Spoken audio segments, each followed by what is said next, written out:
July 5th, 1999, we just celebrated 4th of July festivities, and being a member of the SWAT team, I was called out to a subdivision where there was a man that had a shotgun and held it at his wife's head and threatened to kill her.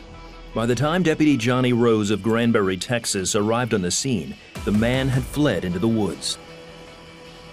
Myself and this other officer noticed there was a shadow coming out of the woods, and it looked like he was carrying what we thought was a shotgun. And as he's approaching us, he raises the shotgun up to his shoulder. With us fearing for our lives, we shot him and killed him. What he saw next would haunt him for years. We approached him to get the weapon away from him, and then I saw that it was a large stick. He wanted to die. He wanted to commit suicide, and I was very angry that he used me and this other officer to do that. You know, it was a pretty rough day. I'd never been through that. Didn't really know how to deal with all the feelings I was going through. You become angry, you're scared. Although an investigation deemed the shooting justifiable, the guilt of killing an unarmed man weighed heavily on Johnny. I had nightmares and flashbacks, and you have just strange thoughts when you go through a critical incident like that. Johnny was diagnosed with post-traumatic stress disorder. He went to mandatory counseling, but he was convinced he needed no one's help. It could be that just being stubborn, that I could handle it on my own. You know, I didn't realize how hurt I was in my mind, in my heart. I still had problems burying myself in depression and bitterness and anger. It affected every area of his life. He became distant and irritable, and often lashed out at those around him. It showed in my marriage and how in my work, how I was treating fellow employees. I just was so angry. Eventually, he and his wife divorced. That hurt my children, just upset me so much. You feel like a failure because you made a promise to that person and you made a promise to God, you know, to be married, and so you feel like quite a loser.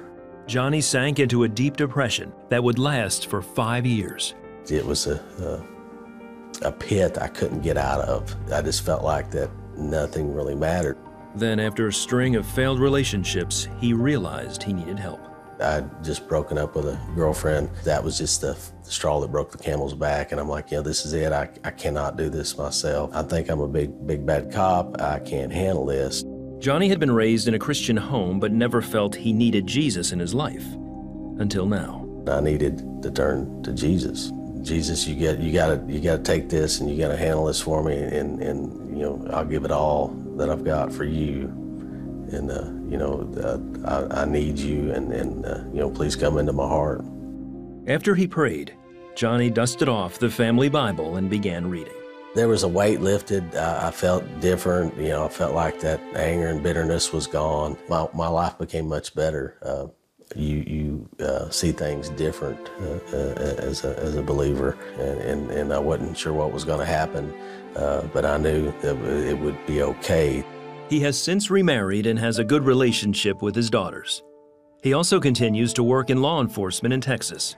No matter what he might face, though, Johnny says now he knows where to turn. The most important thing in life is to have a relationship with Jesus, because he's truly the secret to life. He's the one thing that will never change. Today, Johnny encourages members of the military and law enforcement who may be suffering with PTSD. If you're not a believer, you need to be a believer if you're going to be in this profession.